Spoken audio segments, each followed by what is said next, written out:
రావయ్యా రా. ఆఫీస్ నుంచేనా? అవునండి. ఆహా, పొద్దుట పెట్టిన బొట్టు సాయంకాలం వరకు చెక్కు చెదరకుండా నిత్య సుమంగిల్లా కళకళ కళకళలా ఆడిపోతుందయ్యా. నీ బొట్టు చూసినప్పుడే అనుకున్నానయ్యా నువ్వు తప్పకుండా నా అల్లుడు అవుతావని. ఒట్టు, నీ బొట్టు మీద ఒట్టు. ఏమిటి ఇవాళ బొట్టు రంగు మారిందే? రంగే కాదండి, రకరకాల షేపులు కూడా మారుతూ ఉంటుందండి నా బొట్టు. అదేమిటి బాబు? అవునండి, మనకు ప్రపంచంలో అనేక రంగులు కనిపిస్తుంటాయి కదండి, ఆ, అంచేత అన్ని రంగుల్లోనూ పెడుతూ ఉంటానండి బొట్టు. కరెక్టే కరెక్టే. బొంబాయిలో చదివే కదా ఎంబీఏ. మరి ఆ షేపుల సంగతి ఏమిటయ్యా? అదేనండి, 3 గీతల నిలువు బొట్టు, వైష్ణవం, 3 గీతల అడ్డబొట్టు, శైవం, ఒక్కోసారి అడ్డం నిలువు కలిపిన బొట్టు, ఆహా హరిహర పుత్రం స్వామియే శరణం అయ్యప్ప. ఇంకా చాలా చాలా రకాల బొట్టు పెట్టేవాడిని. బొంబాయిలో ఎంబీఏ చదివాడు. మరి ఇప్పుడు పెట్టుకోవడం లేదు. ఆహా ఎంత ఫ్రాంక్గా చెప్పావు బాబు. చిన్న కొట్టేసే ప్లాన్, మట్టిలో మాణిక్యాలు వెలికి తీసేసి మన సంచిలో వేసుకునే ప్లాన్. అబ్బా నువ్వెప్పుడు టెలిగ్రామ్ కొట్టినట్టు మాట్లాడతావయ్యా. ఏం చెత్త కొడుకు వచ్చేసావో చెప్పు, సంచి సంగతి నేను చూసుకుంటాను. మంచి గాయకుడు దొరకట్లేదు అనుకుంటున్నాగా. ఆ. ఇప్పుడే నేను టీవీ కంపెనీ వాళ్ళని కాంటాక్ట్ చేశాను. వాళ్ళ ఆధ్వర్యంలో చెత్త కొట్టేసే లెవెల్లో ఓ పాటల పోటీ పెట్టుకోమన్నారు. మనం పెట్టుకుంటున్నాం, మంచి గాయకుడిని పట్టుకుంటున్నాం, చెత్త కొట్టేస్తాం. జయవనరావు వారి లలిత సంగీతం పోటీలు వచ్చే ఆదివారం అనగా ఏప్రిల్ 6వ తేదీన స్థానిక ఆనంద కళాక్షేత్రంలో జరుగును. ఔత్సాహిక కళాకారులు తమ ప్రవేశ రుసుం ₹50 మార్చి 25లోగా ఆర్గనైజింగ్ సెక్రటరీ దయోనరావు మ్యూజిక్ కాంపిటీషన్స్ వారికి దరఖాస్తు ఫారంతో సహా పంపించుకోవాలి.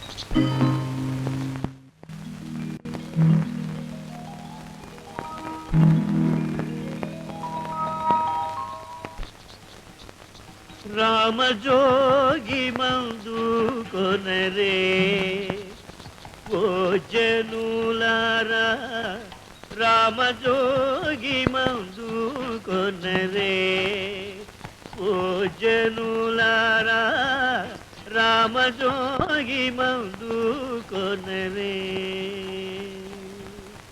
ముదముతో భద్రాద్రియందు ముక్తిని పొందించే మందు, సదయుడైన రామదాసు సద్భక్తితో కొలిచే మందు, రామజోగి మందు. ఏమిటక్క ఇది? రేడియోలో అనౌన్స్మెంట్ నువ్వు విన్నావుగా, అంత మొహం ఇంత అయిపోయిందే. ఏ పాటలు పాడడం రాదా? అది కాదక్క. ఏది కాదు, ఈ ₹50 తీసుకుని వెంటనే ఆ పాటలు పోటీ కట్టరా. అక్క తీసుకో మురళి. కొడుకు మందుల కోసం పావలా పావలా ఆదా చేసిన డబ్బులు. తమ్ముడు కాని తమ్ముడి పాట 10 మంది చెవుల్లో పడాలని, ఆ పాట విని వందలాది జనం చప్పట్లు కొట్టాలని, వేలాది మంది జనం కంటే తన తమ్ముడు గొప్పవాడు కావాలని కోరిక, తపన, ప్రేమ, వాత్సల్యం అన్నీ కలగలిపి ఈ ₹50 నోట్లో ఉన్నాయి. తీసుకోరా, ఇప్పుడే వీళ్ళు వాళ్ళు కట్టేస్తారు.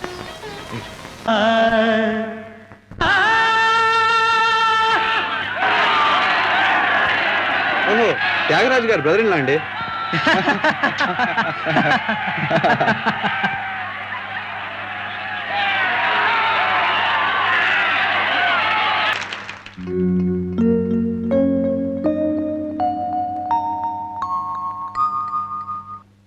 నేను ఈ పోటీలో పాడాలనే పేరిచ్చాను, కానీ నా ప్రయత్నం సూర్యుడు ముందు కాగడా చూపించినట్టు, చంద్రుని ముందు గుడ్డి దీపం ఉంచినట్టే అవుతుంది. మురళీరవం, మురళీగానంతో ఎక్కడికో వెళ్ళిపోయిన మిమ్మల్ని నేను అందుకోలేను. ఆ పాట తరువాత నా పాట నో, నాకు మాటలే రావడం లేదు. సంగీతంలో సనాతన సాంప్రదాయాన్ని, ఆధునిక బాణిని పాలు నీళ్ళలా కలిపి మనందరినీ ఆనందలోకాలకు తీసుకువెళ్ళిపోయాడు మురళి. న్యాయ నిర్ణేతల నిర్ణయం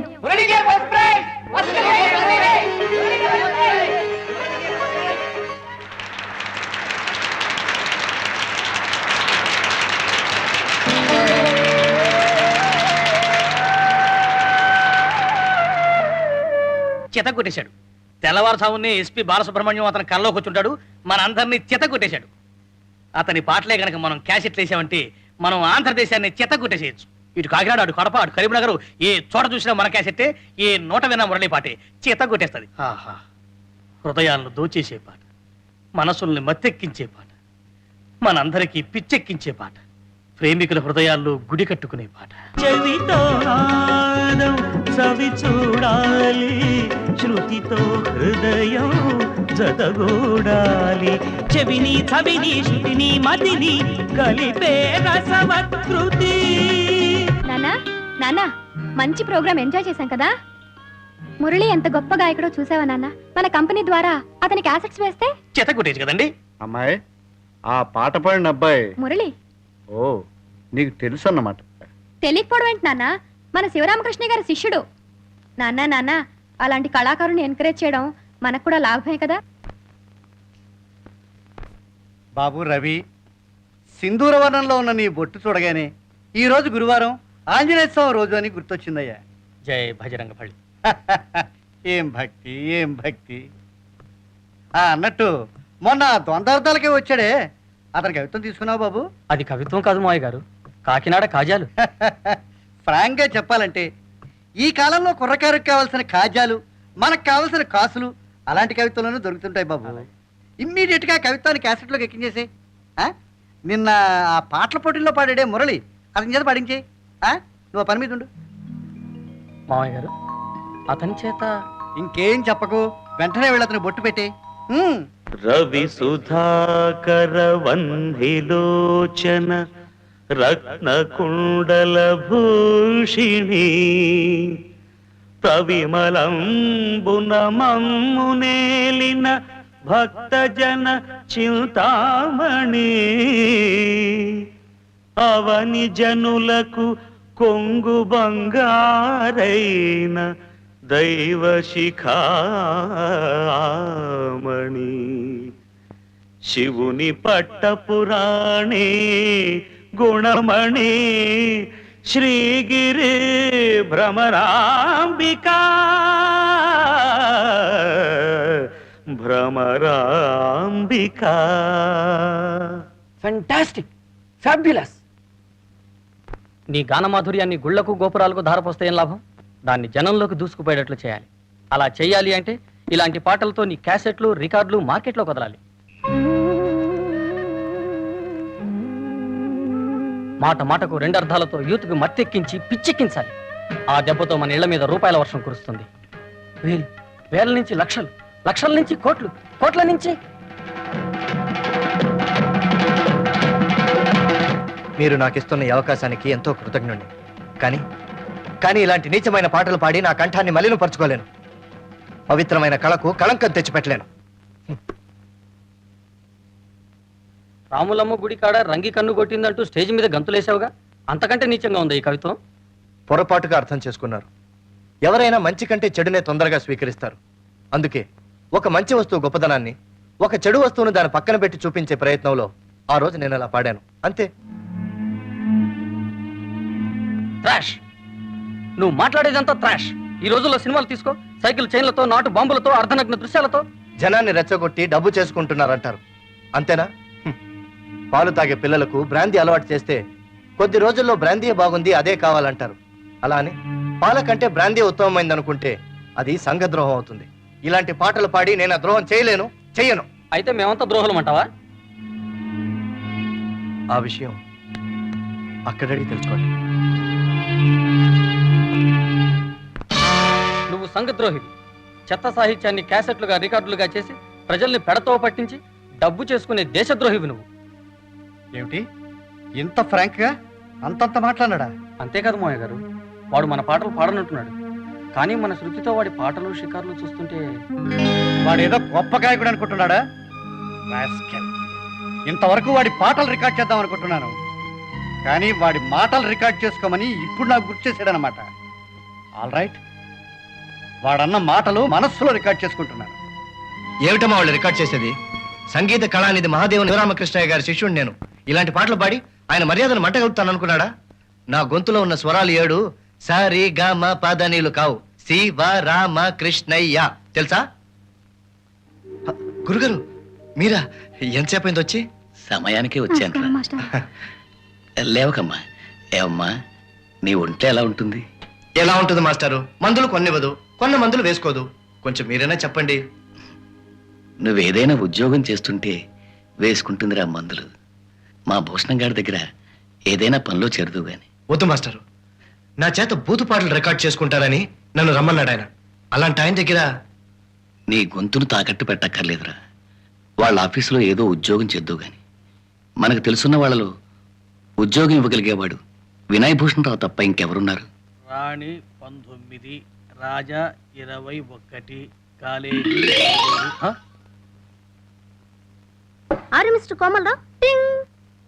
నీ మొహం చూస్తే నువ్వే అనిపిస్తుంది. టింగ్. ఆ ఫోటో పరీక్షించుడు, బాగా పరిశీలించు. ఆవిడ పేరు సరస్వతిబాయ్, అన్మ్యారీడ్. టింగ్ టింగ్. ఈ టింగే విడి చిరంజీవి మధ్యలో. అదంతే. మా హై స్కూల్లో తెలుగు పండిట్. ఆవిడ దొంగతనం చేసింది. ఇంత లక్షణమైన మనిషి దొంగతనం చేసిందా? పోలీస్ స్టేషన్కి వెళ్ళి చెత్త గుట్టించి.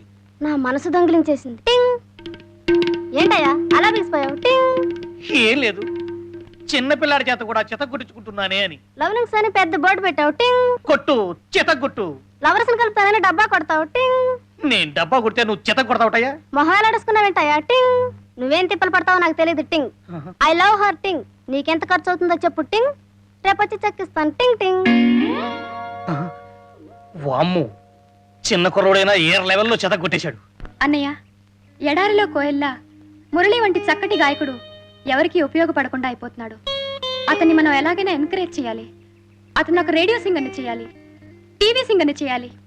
వీలైతే దేశంలోనే ఒక గొప్ప గాయకుడిగా మలచాలి. అమ్మా శృతి, అతని పాట గురించి కాదు, నీ మాటకు నేను విలువిస్తాను. మన ప్రయత్నాలన్నీ మనం చేద్దాం.